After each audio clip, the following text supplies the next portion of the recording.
교과서에 충실한 교과토의 여디디아의 교충교토 시간입니다.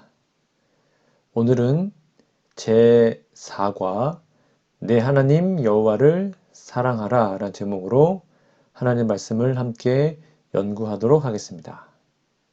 연구 범위는 신명기 6장 4절 5절, 신명기 10장 12절, 에베소서 2장 1절에서 10절, 계시록 14장 6절 7절, 신명기 4장 37절, 신명기 11장 1절, 마가복음 12장 28절에서 30절에 있는 말씀입니다.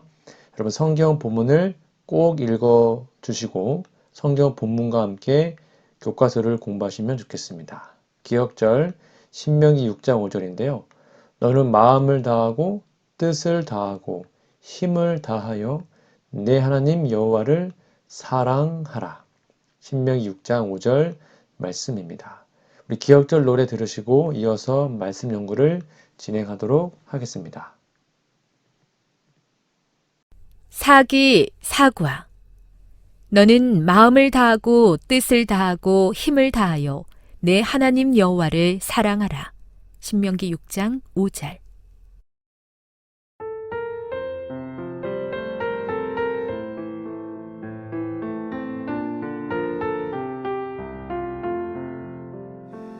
너는 마음을 다하고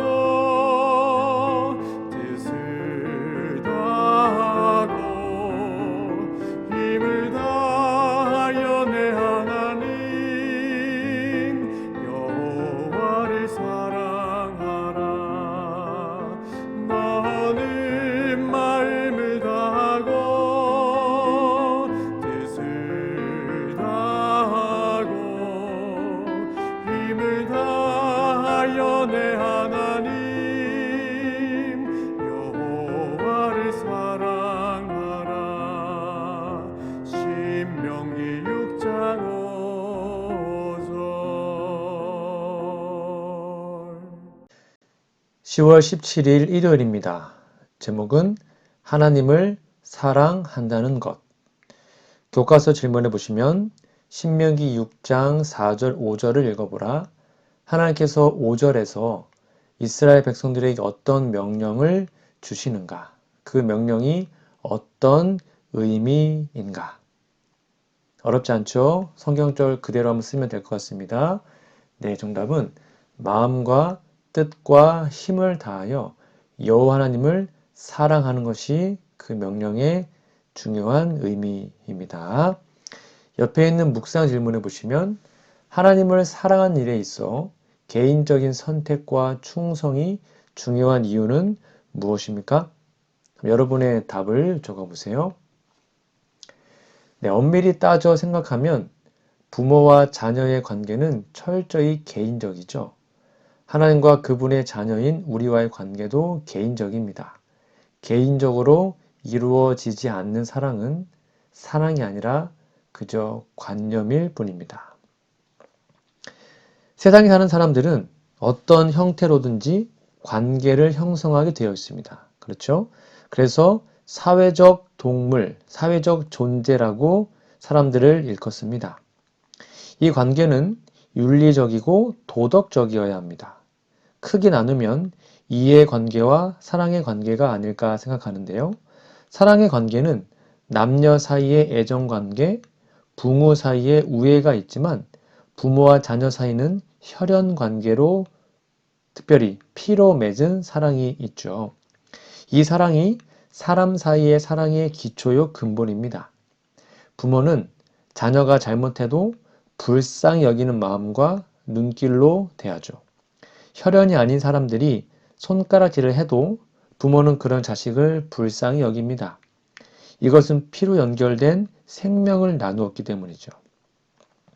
여호와 하나님과 그분의 피조물이며 그분의 형상대로 창조한 사람과의 관계도 이렇게 혈연 관계, 피의 언약 관계, 생명 관계입니다. 그래서 여호와 하나님은 아담 안에서 사망, 죽음이 되어버린 사람을 불쌍히 여기시며 사랑하십니다. 그래서 하나님은 그의 교회를 자기 피로 값을 주고 사신 거예요. 십자가에서 흘리신 예수님의 피는 곧 하나님의 피이기도 합니다. 이렇게 하나님과 그분의 백성은 피로 연결된 생명 관계요, 언약 관계입니다. 이것이 바로 본질적인 사랑입니다. 자녀가 부모를 알아보기도 전에 부모가 자녀에게 다함 없는 사랑을 베풀었죠. 그 사랑을 듬뿍 받은 자녀는 그 반응으로 부모를 사랑하게 됩니다. 하나님을 사랑하는 것도 그와 같습니다.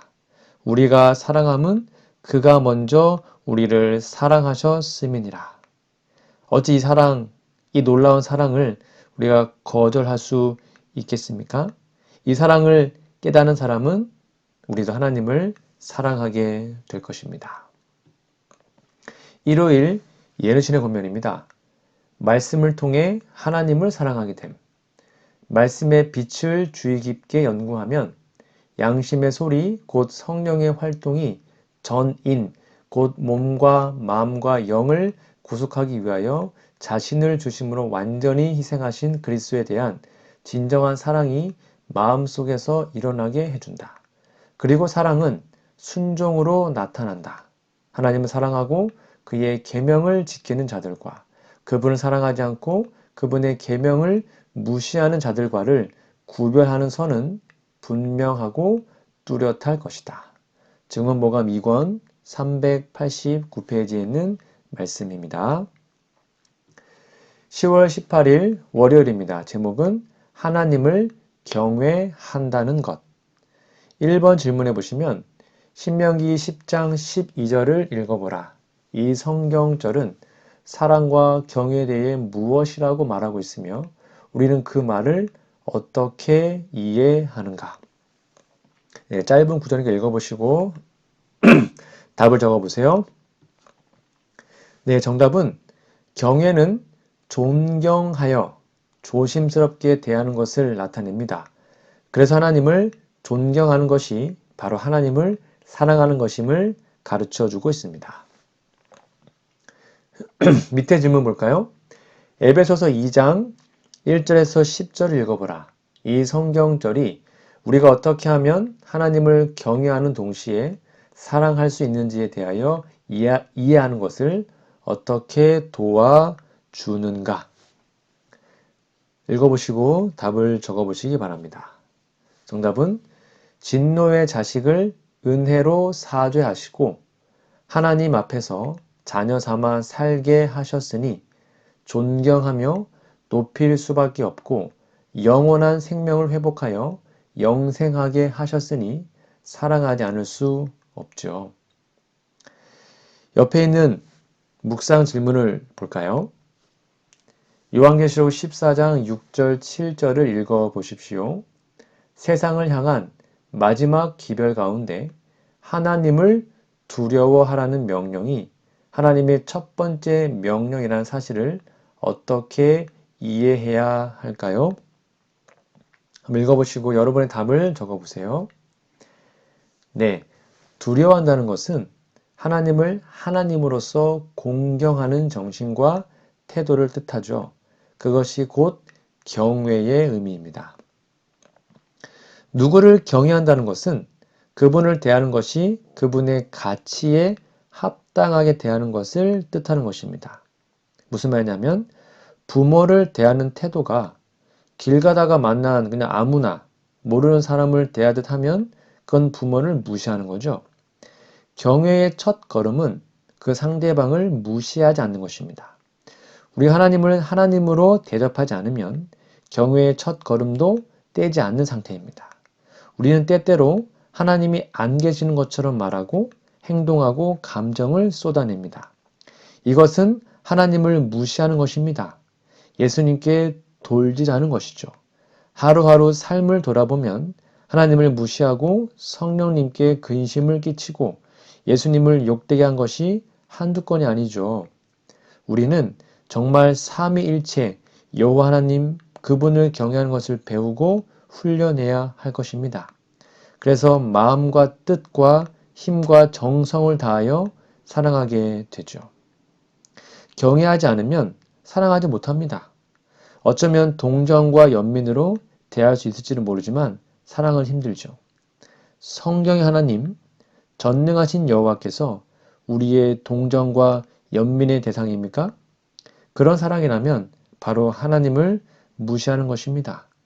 우리가 하나님을 진정으로 사랑하기 위해서 하나님 경외하는 것을 날마다 확인하고 연습해야 할 것입니다. 하나님을 경외하는 우리 모두가 되기를 소망합니다. 월요일 예언신의 권면입니다. 말세의 위험. 우리는 지상 역사의 가장 엄숙하고 중요한 시기에 살고 있다. 우리는 말세의 위험 가운데 처해 있다. 중요하고 두려운 사건들이 우리 앞에 있다. 하나님을 경외하며 그분의 율법을 사랑하는 모든 사람들이 하나님 앞에 자신을 겸비하게 하며 고민하고 애통하면서 하나님의 백성을 하나님께로부터 분리시킨 죄악을 고백하는 일이 얼마나 필요한가. 증언모감 1권 333페이지에 있는 말씀이었습니다. 10월 19일 화요일입니다. 제목은 그가 먼저 우리를 사랑하심. 1번 질문해 보시면 신명기 4장 37절, 7장 7절, 8절, 13절, 10장 15절, 23장 5절, 33장 3절을 읽어보라. 당신의 백성들을 향한 하나님의 사랑에 대하여 무엇이라 말하고 있는가? 네, 조금 많지만 다 읽어보시고 줄도 쳐보시고 한번 적어보세요. 네, 위에 성경 말씀의 내용은 이스라엘 백성이 잘하지 못해도 하나님께서 그들에게 선하고 형통하게 하신 사실들을 열거하고 있습니다. 사랑하시기 때문에 그렇게 하셨다고 강조했습니다. 밑에 있는 질문입니다. 우리가 사랑함은 그가 먼저 우리를 사랑하셨습니다. 요한일서 4장 19절인데요.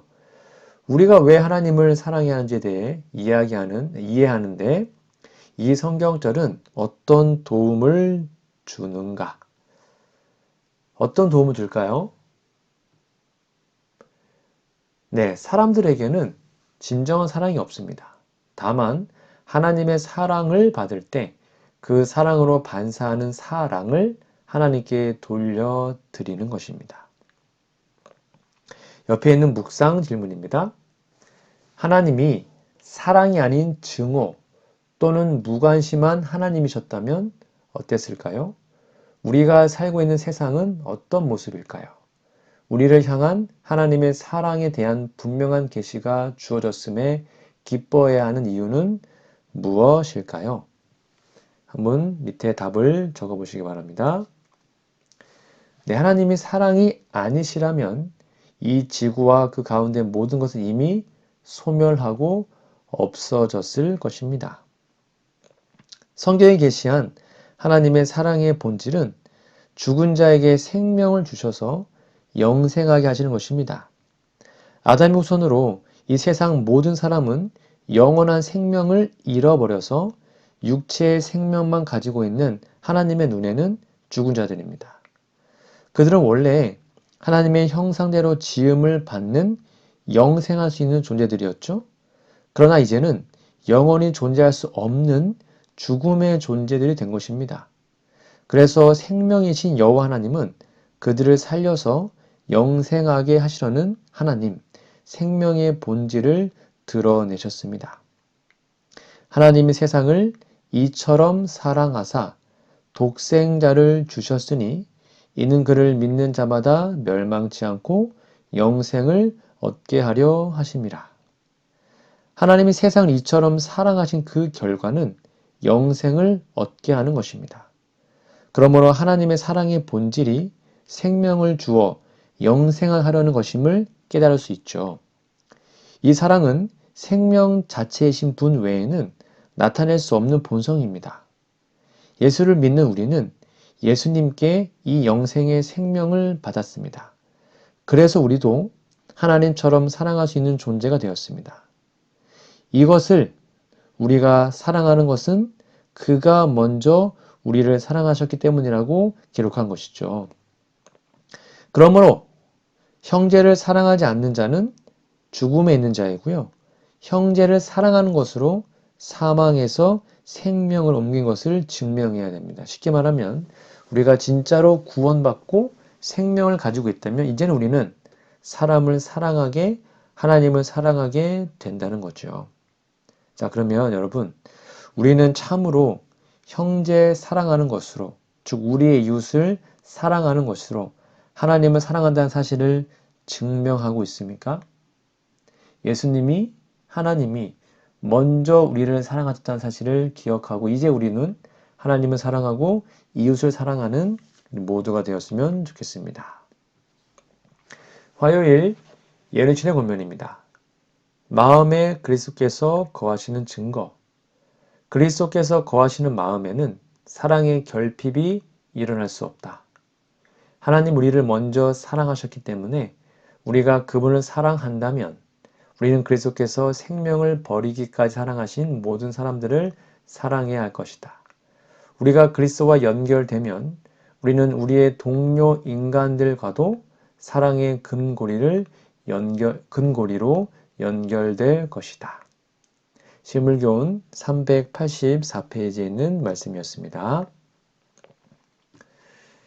10월 20일 수요일입니다. 제목은 너희가 나를 사랑하면 내 계명을 지키리라.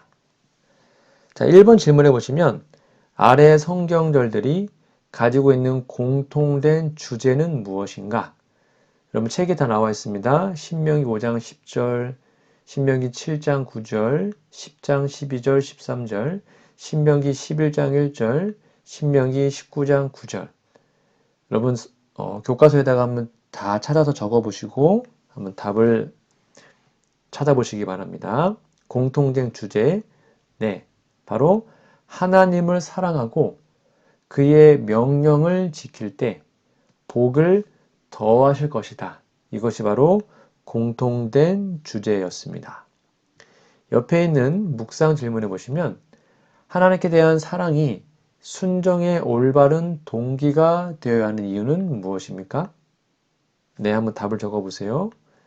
네, 정답은 사랑으로 말미암는 순종이 아닌 것은 자기의 행위로 하나님을 이롭게 하려는 것이기 때문에 하나님을 경외하는 것이 아니고 하나님을 불쌍히 보는 것이 됩니다.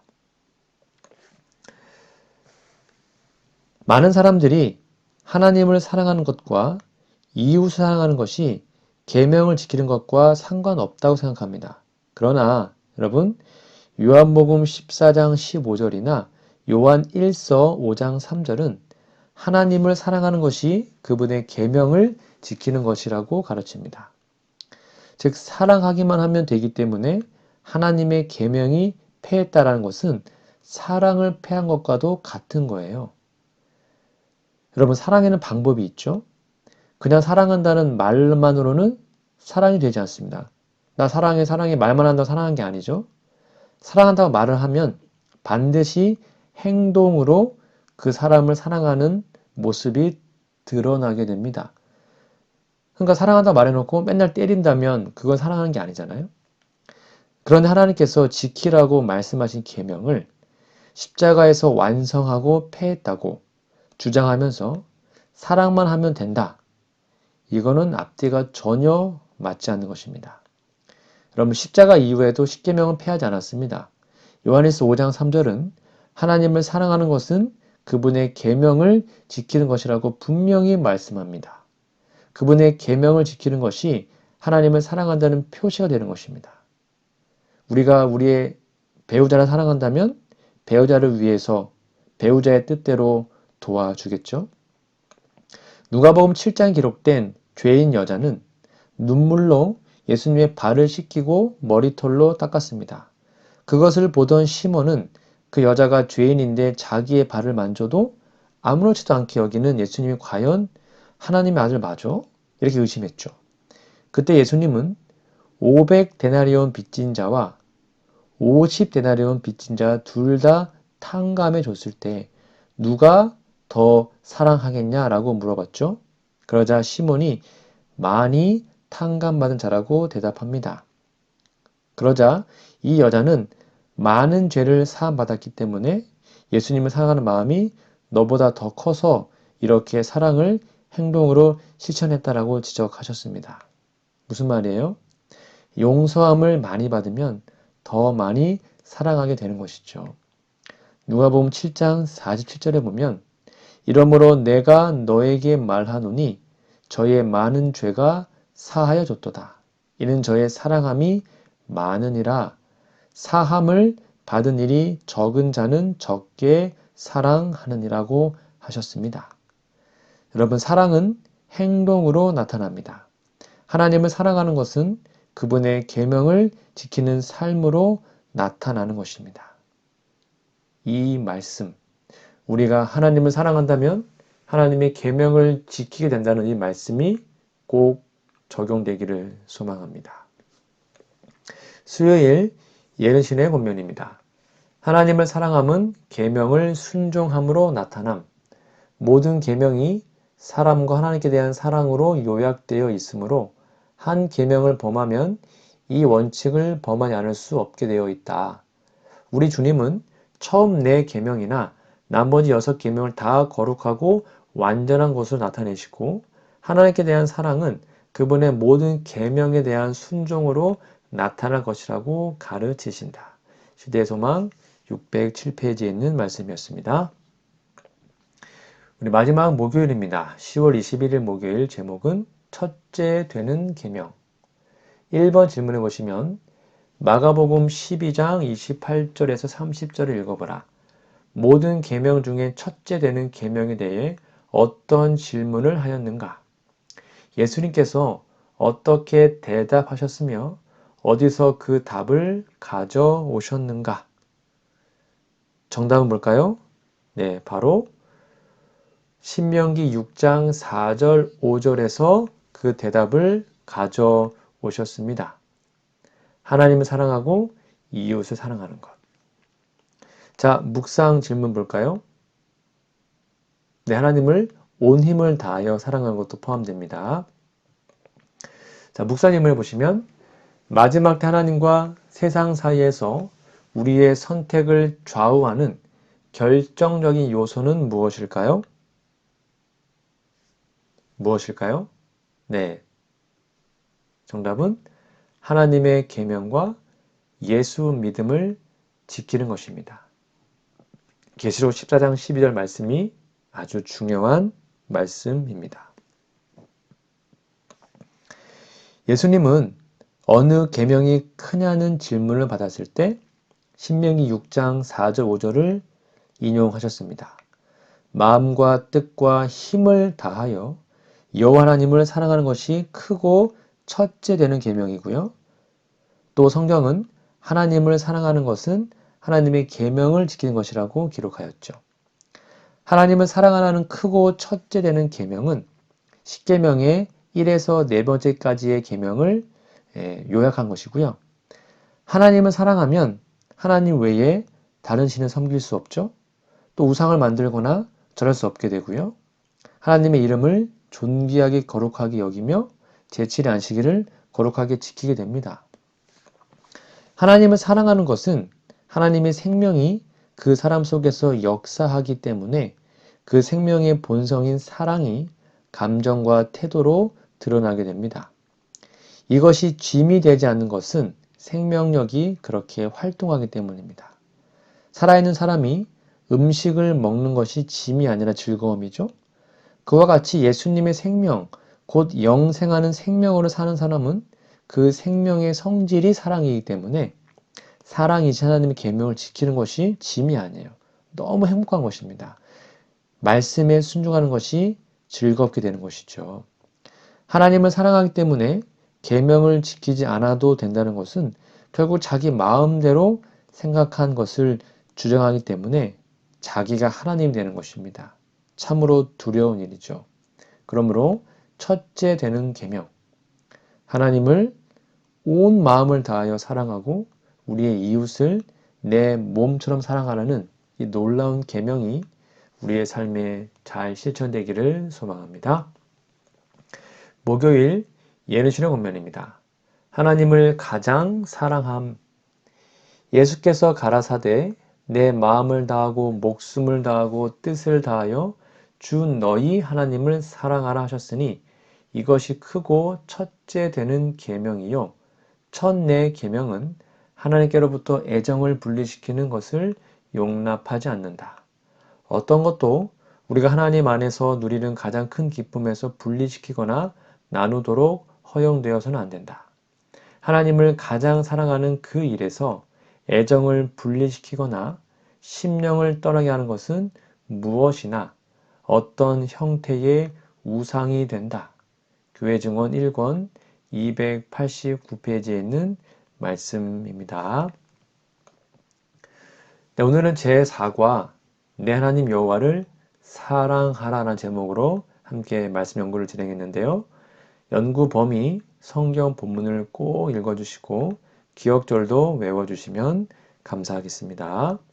우리 다음 주에는 제5과 내 문 안에 유하는 나그네 라는 제목으로 하나님의 말씀을 함께 연구하도록 하겠습니다.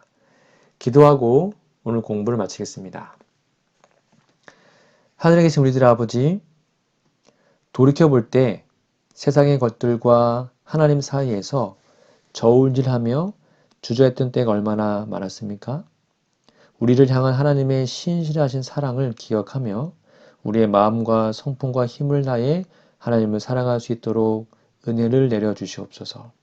우리를 죄로부터 구원해 주신 하나님의 은혜에 진심으로 감사합니다.